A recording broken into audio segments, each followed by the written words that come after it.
약한 자의 슬픔. 김동인 1919년. 이 작품은 모두 12개의 글로 구성된 중편 소설입니다. 약한 자의 슬픔 1. 가정교사 강 엘리자베스는 가르침을 끝낸 다음에 자기 방으로 돌아왔다.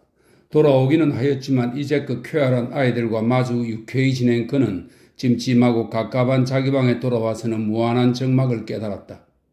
오늘은 왜 이리 갑갑한고? 마음이 왜 이리 두근거리는고? 마치 이 세상에 나 혼자 남아있는 것 같군? 어찌할꼬? 어디 갈까 말까? 해수기한테나 가보자. 이제 며칠 가보지도 못하였는데. 그의 머리에 이 생각이 나자 그는 갑자기 갑갑하던 것이 더 심하여지고 아무래도 해수기한테 가보아야 될 것 같이 생각된다. 아무래도 가보아야겠다. 그는 중얼거리고 외출이로 갈아입었다. 갈까? 그만둘까? 그는 생각이 정기 전에 문 밖에 나섰다. 이 학생간에 유행하는 보법으로 팔과 궁둥이를 전 후 좌우로 저으면서 엘리자베스는 길로 나섰다. 그는 파라솔을 받은 후에 손수건을 코에 대어서 쏘는 듯한 콜타르 냄새를 맞으면서 N통 K정들을 지나서 해숙의 집에 이르렀다. 그리 부자라 할 수는 없지만은 그래도 경성중류민의 열에는 드는 해숙의 집은 굉대하지는 못하지만 sulsul하고 정하기는 하였다. 그 집의 방의 위치를 익히 아는 엘리자베스는 들어서면서 파라솔을 접어서 마루 한편 끝에 놓은 후에 너무 가까워서 놀러왔다 얘 하면서 해숙의 방으로 뛰어들어갔다. 그는 들어서면서 해숙이가 동무 S와 무슨 이야기를 열심으로 하다가 자기 온 것을 알고 뚝 그치는 것을 알았다. S는 원 뭐하러 왔노? 그는 이유 없는 질투가 마음에서 끌어나오는 것을 깨달았다. 해숙이는 S로 인하여 나한테 놀러도 안 오는구만. 너희끼리만 잘들 놀아라. 해숙이가 한 번도 자기에게 놀러 와본 때가 없으되 엘리자베스는 이렇게 생각하였다. 엘리자베스 왔니? 우린 이제껏 너희 이야기를 해대했지. 그새 왜 안 왔니? 해숙이와 S는 동시에 일어나면서 해숙이는 엘리자베스의 왼손, S는 바른 손을 잡아 주좌로 끌어다 앉혔다. 엘리자베스는 아직 19세의 소녀이지만 재주와 용자로 모든 동창들에게 존경과 일종의 시기를 받고 있었다.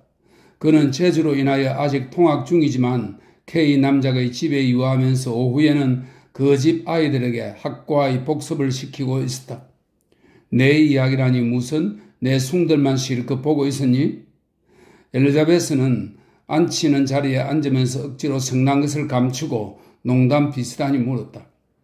해숙과 S는 의논하였던 것 같이 잠깐 서로 낯을 향하였다가 웃음을 억지로 참느라 입을 비죽하니 하고 머리를 돌이켰다. 내 이야기라니 무슨? 너 이야기라니 그만두자. 해숙이가 감추어 두자 엘리자베스는 더 듣고 싶었다. 그는 차차 노기를 외면에 나타내게 되었다. 내 이야기라니 무엇이야 얘. 난 안 가르쳐주면 안 간다. 너 이야기라니 해숙이는 아까와 같은 말을 한 후에 S와 또 한 번 마주 향하여 보았다. 그럼 난 간다 하고 엘리자베스는 일어서리 하였다. 가르쳐 줄라. 참말은 너 이야기가 아니고 이환씨 이야기. 말이 끝난 뒤에 해숙이는 또 한 번 S와 낯을 향하였다. 해숙의 말을 들은 엘리자베스는 노기와 부끄러움과 모욕을 당했다는 감을 함께 머금고 낯을 붉히고 머리를 숙였다. 엘리자베스가 매일 통학할 때에 N통 꺾어진 길에서 H의숙 제모를 쓴 어떤 청년과 만나게 되었다. 만나기 시작한 지 닷새에 좀 정답게 생각되고 열흘에 그를 만나지 못하면 섭섭하게 생각되고 20일에 연애를 하는 것을 자각하고 일상만에 그 청년의 이름을 탐지하였다. 그도 나를 생각하겠지 하는 생각과 웬걸 내게는 주의도 안 하더라 하는 생각이 그 후부터는 항상 그의 마음속에서 쟁투하고 있었다. 연애를 하는 사람은 아무도 그렇거니와 엘리자베스도 설명입니다. 짝사랑이든 엘리자베스도 연애를 안 후부터는 벗들과 함께 있을 때는 아무렇지도 않지만 혼자 있을 때는 염세의 생각과 희열의 생각이 함께 마음속에서 발하여 공연히 심장을 뛰놀리며 일어섰다 앉았다 밖에 나갔다 들어왔다 일도 없는데 이완이와 만나게 되는 길에 가보았다. 이와 같이 나를 보내게 되었다.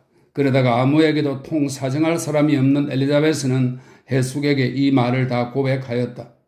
이와 같은 사람의 비밀을 해숙이는 S에게 알게 하였다 할 때는 그는 성이 났다. 처녀가 학생에게 사랑을 한다 하는 것이 그에게는 부끄러웠다. 둘, 해숙과 S 이 둘이서 내 흉을 실컷 보았겠거니 할 때에 그는 모욕을 당했다 생각하였다. 해숙과 S가 서로 낯을 보고 웃을 때 이 생각이 더 심하였다. 그리고 이와 같은 비밀을 해숙에게 고백하였다 할 때에 엘리자베스는 자기에 대하여서도 성을 안 낼 수가 없었다. 일꾼 자기를 믿고 통사정을 하였더니 이런 말을 광고같이 떠들춘단 말인가? 이 세상에 믿을 만한 사람이 누구인고? 부모가 살아계시면 살아있을 때는 자기를 압박하는 것으로 유일의 오락을 삼던 부모를 빨리 죽기를 기다리던 그도 부모에 대하여 지금은 유일의 믿을 만한 사람이고 유일의 의뢰할 만한 사람이라는 생각이 났다. 그리고 해숙에 대하여서는 무한한 정오의 염이 난다. 그러면서도 그는 한 바람을 품고 있었다. 그것, 즉 이황과 자기의 사이, 이것이 이제 화제가 되는 것을 그는 무서워하고 피하려 하면서도 그것이 화제가 되기를 열심으로 바라고 있다. 좀 더 상세히 알고 싶었다. 자기 말을 듣고 엘리자베스가 성을 낸 것을 빨리 알아듣는 해숙이는 화제를 바꾸려고 학과 이야기를 시작하였다. 너 기하 숙제해보았니? 난 암만 해도 모르겠구나. 아차. 엘리자베스는 속으로 고함을 쳤다. 그의 희망은 끊어졌다. 내가 성을 낸 것을 알고 해숙이는 이렇게 돌리다 대누나? 하면서도 성을 억지로 감추고 낯에 화기를 나타내고 대답하였다. 기하? 해보지는 않았어도 해보면 되겠지. 그럼 좀 가르쳐 주렴. 기하책을 갖다 놓고 셋은 둘러앉아서 기하를 토론하기 시작하였다. 한 20분 동안 기하를 푸는 새에 엘리자베스의 머리에는 해숙과 S의 우교에 대한 시기도 없어지고 해숙에 대한 정오도 없어지고 동창생에 대한 애정과 동성에 대한 친밀한 생각만 나게 되었다. 복습을 필요한 후에 셋은 잠깐 무언으로 있었다. 그동안 해숙은 무슨 말을 할 듯 하면서도 다만 빙긋 웃기만 하고 말은 못발하고 있었다. 무슨 말이든 빨리 하렴. 엘리자베스는 또 갑자기 희망을 품고 심장을 뛰놀리면서 속으로 명령하였다. 엘리자베스가 듣고 싶어하는 것을 보고 해숙이는 안심한 듯이 말을 시작한다. 예. 이 말만 하고 좀 말하기가 뼈한 듯이 잠깐 말을 멈추었다가 또 시작한다. 이완 씨는 S의 외사촌 오빠란다. 이 말을 들은 엘리자베스는 갑자기 마음이 무거워지는 것을 깨달았다. 그 가운데는 부끄러움도 섞여 있었다. 갑자기 이환이와 직접 대면한 것 같이 형용할 수 없는 별한 부끄러움이 엘리자베스의 마음을 지나갔다. 그러면서도 그는 좀 더 똑똑히 하려고 거짓말 하고 해숙이를 쳐다보았다. 거짓말은 왜 거짓말이야? S한테 물어보렴. 이 애 S야. 그지? 엘리자베스는 머리를 S편으로 돌려서 S의 대답을 기다렸다. 이완이가 S의 외사촌이라는 것은 8, 9분은 믿으면서도 S는 다만 웃고 있었다. 모욕당했다. 집으로 가고 말아야지. 엘리자베스는 이렇게 속으로 고함치고도 일어나지는 않았다. 그는 S에게서 이완의 소식을 듣고 싶었다. 그리고 오빠도 너를 사랑한다더라 라는 말까지 듣고 싶었다. 그렇지예 하고 해숙이의 소리에 S는 그렇단 대답만 하였다. 그리고 의미 있는 듯한 웃음을 머금고 엘리자베스를 들여다보았다. S의 웃음, 의미 있는 듯한 웃음, 무슨 웃음일꼬? 거짓말? 이완 씨가 S의 오빠라는 것이 거짓말이 아닐까? 아니, 그것은 참말이다. 그러면 무슨 웃음일꼬? 이완 씨는 나 같은 것은 알아도 안 보나? 무엇? 아니다. 그도 나를 사랑한다. 그리고 S에게 고백하였다. 이완 씨는 나를 사랑한다. 결혼, 행복. 그는 자기에게 이익한 대로만 생각을 끌어가다가 대담하게 대해서 머리를 떨면서 결심한 구조로 말을 걸었다. 예, S야. 경멸하는 듯이 S는 대답하였다. 이 소리에 엘리자베스의 용기가 대부분은 꺾어졌다. 너 그는 차마 그 뒤는 말을 바라지 못하여 우물우물하다가 예상도 안 한 딴말을 묻고 말았다. 기하 다 했니? 기하라니 무슨? 에스는 대답기어 물어보았다. 내일 숙제. 이에 미쳤나 보다. 엘리자베스는 왜인지 가슴에서 똑 하는 소리를 들었다. 에스는 말을 연속하여 한다. 이제 우리 다 하지 않았니? 응? 참 다 했지. 에스는 다 알았소이다 하는 듯이 교활한 웃음을 머금고 엘리자베스의 그리스 조각을 연상시키는 뺨과 목의 윤곽을 들여다보았다. 모욕을 당했다. 엘리자베스는 또 이렇게 생각지 않을 수 없었다. 집으로 가고 말아야지. 이 생각을 할 때에 그는 아까 집에서 해숙의 집에 가야겠다 생각할 때에 참지 못하게 가고 싶던 그와 동정도로 집으로 돌아가고 싶었다. 그는 어쩔 수 없이 가고 싶은 거로 난 간다 소리만 지르고 동무들이 왜 가니 더 놀다 가렴 등 소리는 귓등으로도 듣지 않고 팔과 궁둥이를 저으면서 나섰다. 2. 늦은 봄의 저녁빛은 따스하였다. 도해의 저녁은 더 번잡하였다. 시멘트 인도는 무수히 통행하는 사람의 발로 인하여 처르륵 떼가닥 하는 소리를 시끄럽도록 내면서도 편안히 누워있었다. 어떤 때는 사람의 위를 짧게 비추었다. 사람이 다 통과한 후에는 도로 길게 비추었다 하는 자기와 함께 나아가는 자기 그림자를 들여다보면서 엘리자베스는 본능적으로 발을 움직였다. 아, 잘못하였군. 그 애들은 내가 나선 다음에 웃었겠지? 잘못하였어. 그럼 어찌하여야 하노? S를 얼려야지. 얼려? 얼린 후엔 들어야지. 무엇을? 그것을 말이지. 그것이라니? 아, 그것이라니? 모르겠다. 사탄아 물러가거라.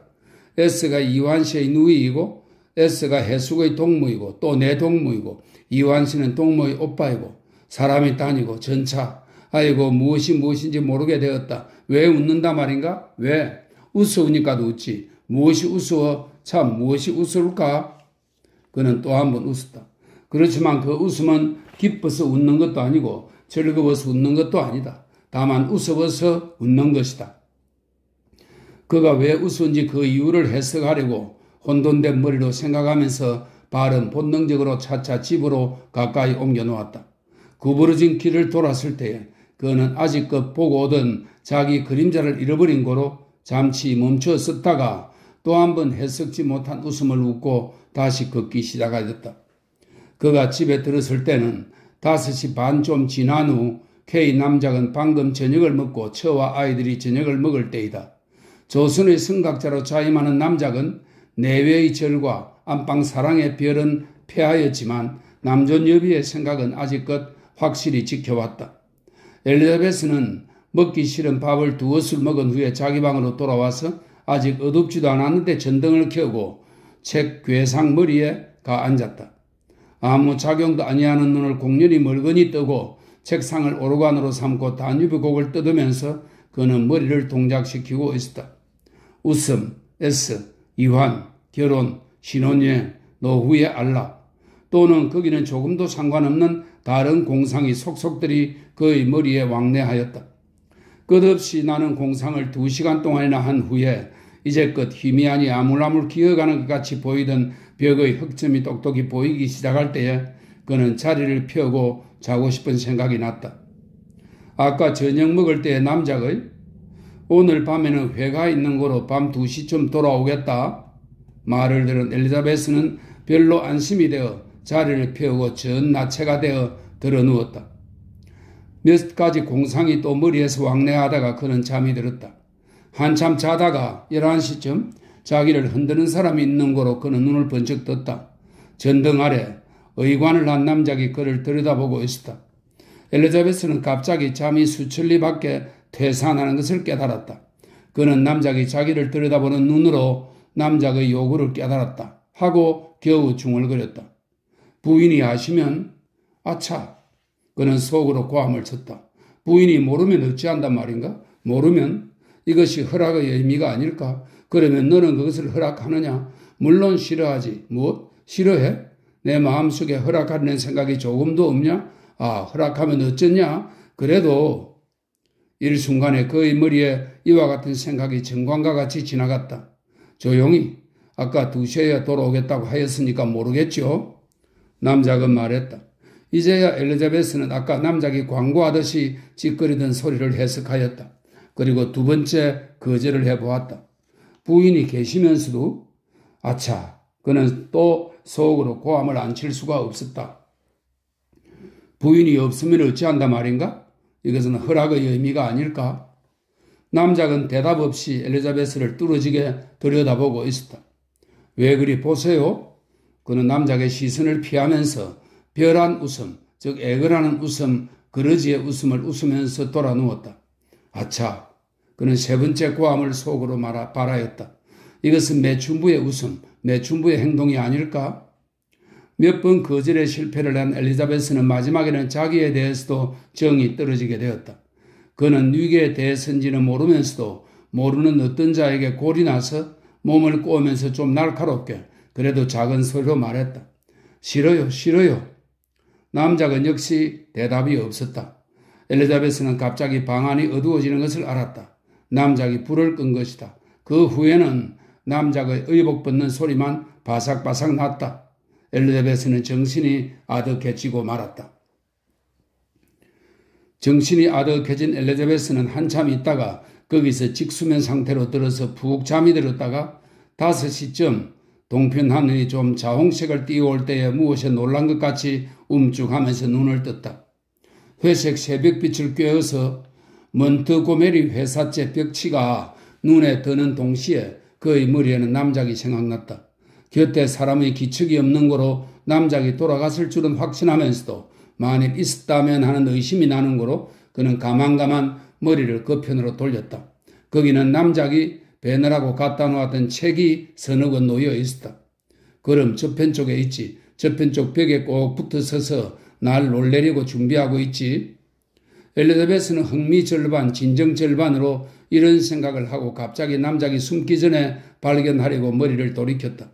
거기는 차차 흰빛으로 변해오는 새벽빛에 비친 벽체의 모양만 보였다. 어느 틈에 또 다른 편으로 뛰었군 하면서 그는 남작을 잡느라고 이편 저편으로 머리를 휙휙 돌리다가 일어나야 순순히 나올 터인가 원 하면서 벌떡 일어나 앉아서 의복을 입기 시작하였다. 속곧 바지로서 버선까지 신는 동안에 그의 머리에는 남작을 잡으려는 생각은 없어지고 어찌녀 기억이 차차 부활기 시작하였다. 내 속이 왜 그리 약하다 말인고? 정신이 아득해질 이유가 어디 있어? 아무래도 그렇게 되겠으면 정신이나 지금 남작은 무엇하고 있노? 그는 자기가 남작에 대하여서도 애정을 가지게 된 것을 깨달을 때에 차라리 놀랐다. 마음속에서는 또 적막의 덩어리가 뭉쳐나왔다. 그는 무한 울고 싶었다. 그는 시계를 보았다. 아직 5시 13분이다. 울 시간이 넉넉하지? 이 생각을 할 때 그는 참지 못하고 고꾸라져서 훌쿡 느끼기 시작하였다. 남작은 아내가 있는 사람이다. 아내가 있는 사람에게 내 진정은 어찌할까? 울음이 끝나기까지 한참 운 그는 눈물이 자연히 멎은 후에 머리를 들었다.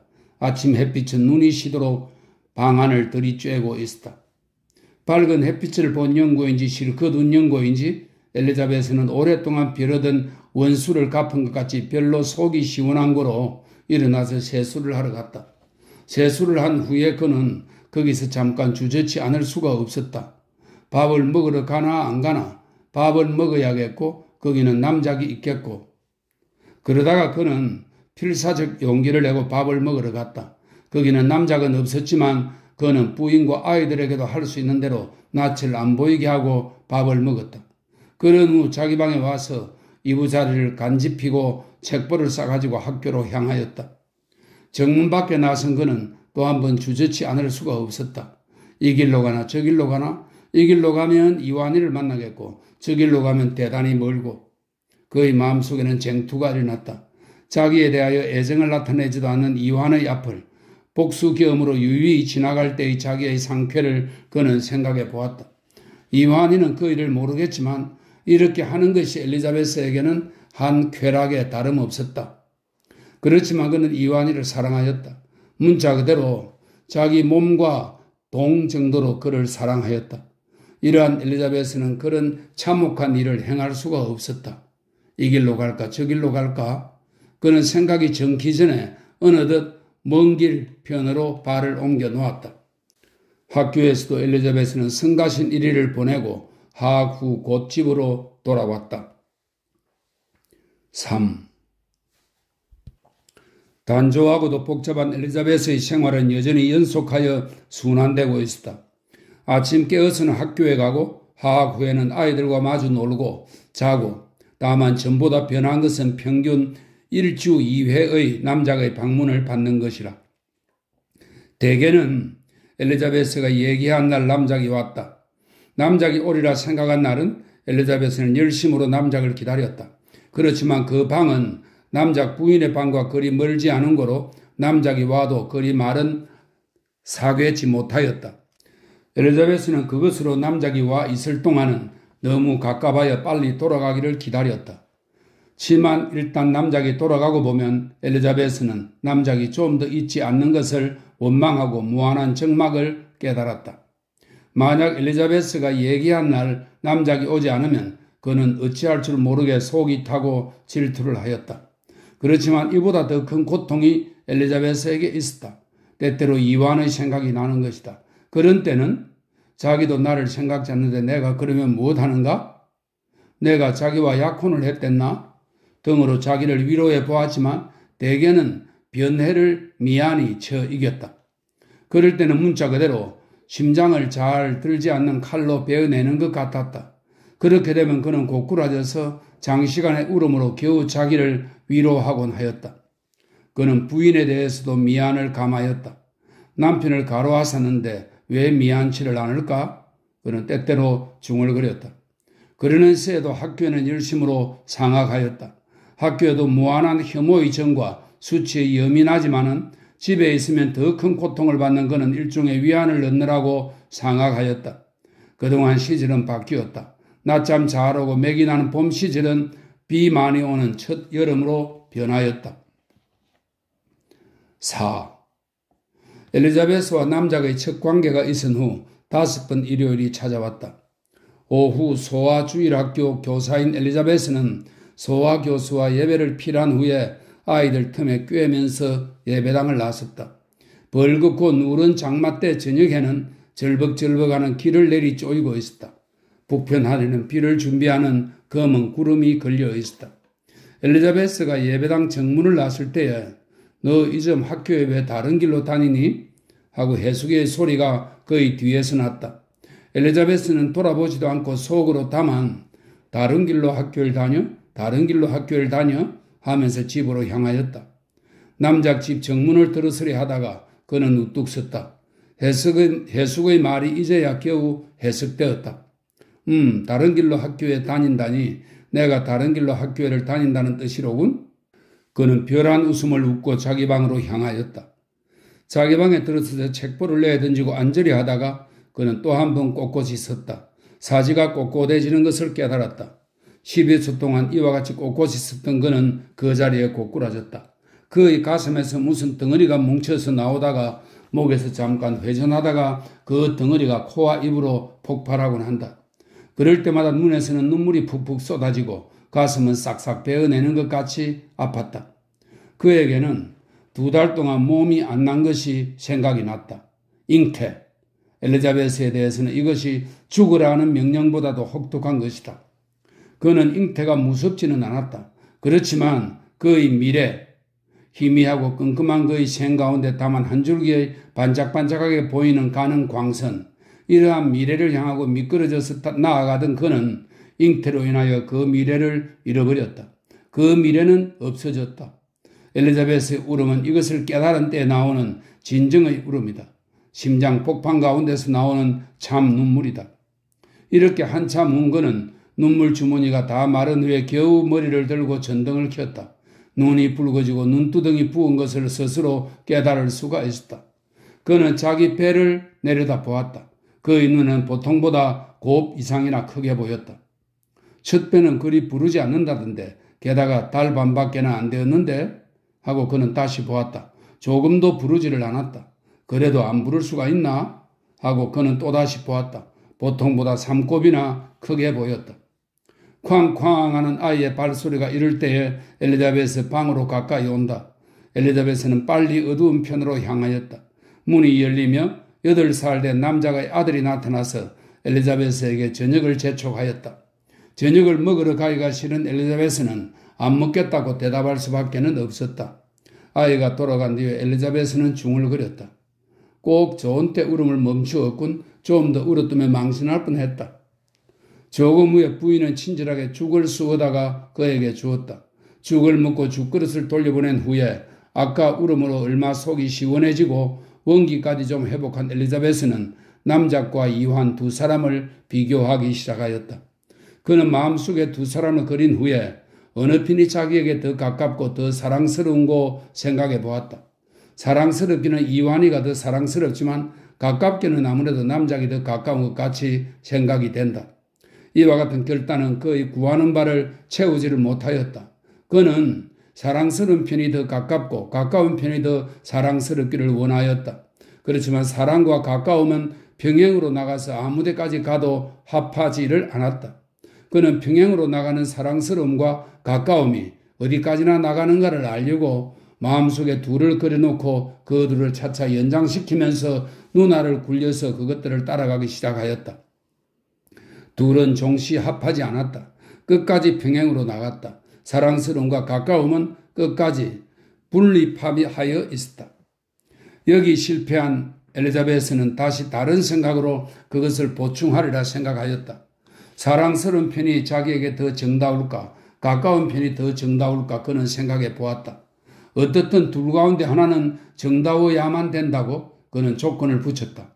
그렇지만 엘리자베스는 여기서도 만족한 결론을 얻지 못하였다. 아까 생각과 이번 생각이 혼돈되어 나온 결론은 다른 것이 아니다. 사랑스러운 편이 물론 자기에게 더 가깝다는 것이다. 그렇게 되면 정다운 편은 어느 편인고? 그는 생각해 보았지만 머리가 어지러운 것이 완전히 해결을 얻지 못하게 되었다. 엘리자베스는 속이 답답해졌다. 자기에게는 사랑스러움과 가까움이 온전히 분립하여 있는 것을 안 엘리자베스는 어느 편이 자기에게 더 정다울지를 알지 못하게 되었다. 둘이 동정도로 정답다는 것은 엘리자베스 자기가 생각해 보아도 잊지 못할 일이다. 남작과 이완세에는 어떤 차이가 있었다. 두 번째 생각도 실패로 돌아갔다. 두 번이나 실패를 한 엘리자베스는 이번은 직접 당인으로 어느 편이 자기에게 더 정답게 생각되는가 자문해 보았다. 이완이가 더 정답다 생각할 때에도 마음에 얼마의 가책이 있고 그러니 남작이 더 정답다 생각할 때는 더 큰 아픔이 마음에서 일어난다. 그는 억지로 생각의 끝을 또 다른 데로 옮겼다. 엘리자베스는 맨 처음 생각을 다시 해보았다. 이번도 사랑스러움은 이완의 편으로 갔다. 이완이가 더 사랑스럽고 사랑스러운 편이 자기에게 더 가까우니까 이완이가 자기에게 물론 더 가깝다. 따라서 정다움도 이완의 편으로 간다. 그는 억지로 이렇게 해결하였다. 이렇게 해결은 하였지만 또한 의문이 있었다. 그러면 가깝던 남작은 어찌 되는가? 그는 생각해 보았다. 맨 첫 번과 같이 역시 남작은 자기에게는 더 친밀하게 생각되었다. 그럼 이완에 대한 미안이 마음속에 떠올라오기 시작하였다. 그는 속이 타서 팔을 꼬으면서 허리를 젖혔다. 그때에 벽에 걸린 캘린더가 그의 시선과 마주쳤다. 캘린더는 다른 사건을 엘리자베스의 머리에 생각나게 하였다. 이 절박한 새 사건은 이완의 생각을 머리에서 내쫓기에 넉넉하였다. 오늘 밤에는 남작이 오리라 하는 생각이다. 이 생각이 엘리자베스에게 잉태를 생각나게 하였다. 남작이 오면 모든 일, 잉태와 거기에 대한 처치를 말하리라 엘리자베스는 생각하였다. 그리고 남작에게 할 말을 생각하기 시작하였다. 말은 짧지만은 이 말을 남작에게 하는 것은 엘리자베스에게 큰 부끄러움에 다름없었다. 그는 자기에게 부끄럽지 않게 남작이 알아들어야 된다는 조건 아래서 할 말을 보관해 보았다. 한 번 지어서 검열한 후 교정을 가하고 두 번 하고 세 번, 네 번 해보았지만 자기 뜻대로 되지를 않았다. 이렇게 한참 생각할 때에 문이 열리며 남작이 들어왔다. 엘리자베스의 보관은 남작을 보는 동시에 쪽쪽이 헤어지고 말았다. 그는 다만 남작에게 매달려 통쾌히 울고 남작이 아프도록 한번 꼬집어 주고 싶었다. 남작의 아이고 소리, 이 야단낙구먼 소리를 듣고 싶었다. 그는 이 생각을 억제하느라고 손으로 해변의 곡을 뜯기 시작하였다. 둘은 전과같이 서로 마주 헐기만 보고 있었다. 엘리자베스에게는 싸움이 일어났다. 말할까 말까, 할까 말까 어찌할꼬? 이러다가 갑자기 무의식히 선생님 하고 남작을 찾은 후에 자연히 머리가 수그러지는 것을 깨달았다. 남작은 찾았는데 그 뒷말을 어찌할꼬? 이것이 엘리자베스의 마음에 일어난 제일 큰 문제이다. 해변의 곡을 뜯던 손도 어느 틈에 멎었다. 엘리자베스는 자기가 어디 있는지도 똑똑히 의식지 못하리만큼 마음이 뒤숭숭하였다. 낫도 후끈후끈 단다. 네? 남작은 대답하였다. 남작이 대답한 것을 엘리자베스는 속으로 원망하였다. 남작이 엘리자베스 자기가 부른 소리를 못 들었으면 좋겠다는 희망을 엘리자베스가 품는 동시에 남작은 엘리자베스의 부름에 대답을 한 것이다. 엘리자베스는 나가지도 못하고 물러서지도 못할 지경에 이르렀다. 자기가 부르고 남작이 대답을 하였으니 설명을 하여야겠고 그러니 그 말을 어찌하노? 그러다가 그는 갑자기 울기 시작하였다. 이 울음에서 얼마 효과가 나타나리라. 엘리자베스는 울면서 생각하였다. 왜 그러오? 남작은 놀란 소리로 물었다. 어찌할까요? 무엇을? 엘리자베스는 대답 대신으로 연속하여 울었다. 한참이나 혼자 울다가 그는 입술을 꽉 깨물었다. 아까 대답을 못한 자기를 책망하였다.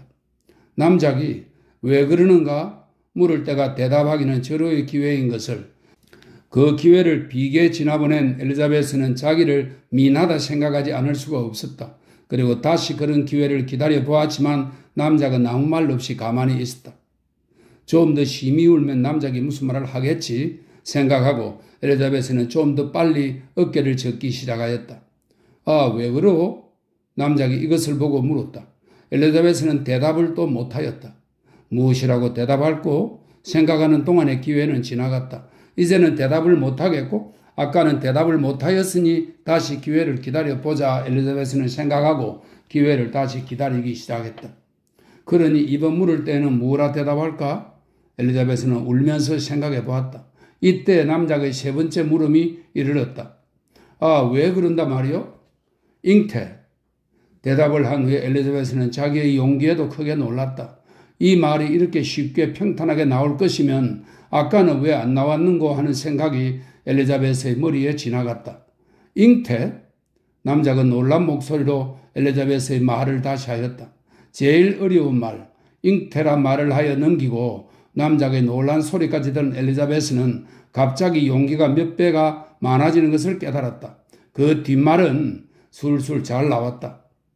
병원에 가서 떨어졌으면 남작은 대답이 없었다. 남작이 대답을 안 하는 것을 본 엘리자베스는 마음속에 갑자기 한 무서움이 떠올라왔다. 난 모른다 하고 돌아서지는 않을 터인가? 이것이 엘리자베스에게는 제일 무서움에 다름없었다. 훌쩍훌쩍 소리가 더 빨리 나오기 시작하였다. 이것을 본 남작은 성가신 듯이 물었다. 원 어찌하란 말이오? 그리 울면? 어떻게든 처치. 엘리자베스는 겨우 중얼거렸다.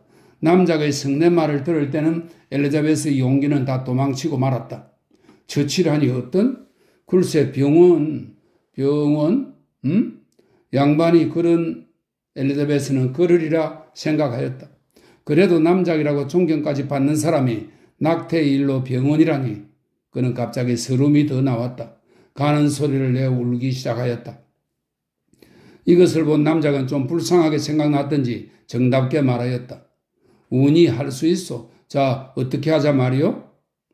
이 말을 들은 엘리자베스는 일변 기쁘기도 일변은 더 슬고 억지도 쓰고 싶었다. 그는 날카롭게 말했다.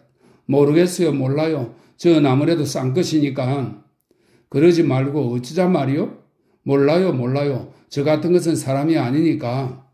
조용히 저 방에서 듣겠소. 들어도 몰라요. 엘리자베스는 소리를 내어 울기 시작하였다. 예익 하고 남작은 벌떡 일어섰다. 엘리자베스도 우덕덕 정신을 차리고 머리를 들었다. 그는 정신이 없어졌다. 자기 뇌를 누가 빼어간 것 같이 마음속이 탱탱 비게 되면서 퉁퉁거리며 걸어나가는 남작의 뒷모양을 문이 멀거니 보고 있었다. 남작이 나가고 문을 닫는 소리가 엘리자베스의 귀에 들어올 때에 그의 머리에는 한 생각이 번갯불같이 번쩍 지나갔다. 한참이나 멀거니 그 생각을 하고 있다가 또 엎디며 울기 시작하였다. 아까 실컷 운 그는 이번에는 눈물은 안 나왔지만 가슴에서, 배에서, 머리에서 나오는 이 참 울음은 눈물을 대신키는 넉넉하였다. 그가 아까 해숙의 말의 의미와 나온 것을 이제야 겨우 온전히 깨달았다. 내가 다른 길로 다니는 것을 해숙이가 어찌할까? 해숙이는 이것을 알 수가 없다. 이환, 그가 알고 이것을 S에게 말하였다. S는 이것을 해숙에게 말하였다. 해숙은 이것을 내게 물었다. 그렇다. 이렇게밖에는 해석할 수가 없다. 물론 그렇지. 그러면 그도 내게 주의를 한 거지. 이 말을 S에게까지 한 것을 보면 그도 남자가 내 말을 듣고 도망하였지. 아니 도망시켰지. 아니 도망했지. 남작의 이완씨 전에 본 S의 웃음. 그 전날 그는 S에게 고백하였다. 그것들이 어찌되나 모두 어찌되나 나와 남작, 나와 이완씨와 S와 남작, S, 해숙이, 남작과 이완씨 모두 어찌되나? 그의 차차 혼돈되어가는 머리에는 한 가지 생각은 꼭 들러붙어서 떠나지를 않았다. 그는 이완이를 사랑하였다. 이완이도 그를 사랑하였다. 엘리자베스는 이것을 의심치 않게 되었다. 그렇지만 그들에게는 서로 사랑을 고백할 만한 용기가 없었다. 그것으로 인하여 그들은 각각 자기 사랑은 짝사랑이라 생각하였다. 그것을 짝사랑이라 생각한 엘리자베스는 그렇게 쉽게 몸을 남작에게 허락하였다. 그리하여 그의 사랑, 그반 성립되어 가던 그의 사랑, 신성한 동해, 귀한 첫사랑은 파괴되었다. 육으로 인하여 사랑은 파멸되었다. 사랑치 않던 사람으로 인하여 참 애인을 잃었다. 엘리자베스의 울음에는 당연한 이유가 있었다. 몸으로 인하여 참 사랑을 이완씨, S와 해숙이 그것들도 심하지. 왜 당자에겐 그 이야기를 안 해? 남작이 잉태. 일단 멎어가던 그의 울음이 이 생각이 머리에 지나갈 때에 또다시 폭발하였다. 눈물도 조금씩 나기 시작하였다. 이와 같이 한참 운 그는 두 번째 울음이 멎어갈 때에 맥이 나면서 그 자리에 엎딘 채로 잠이 들었다.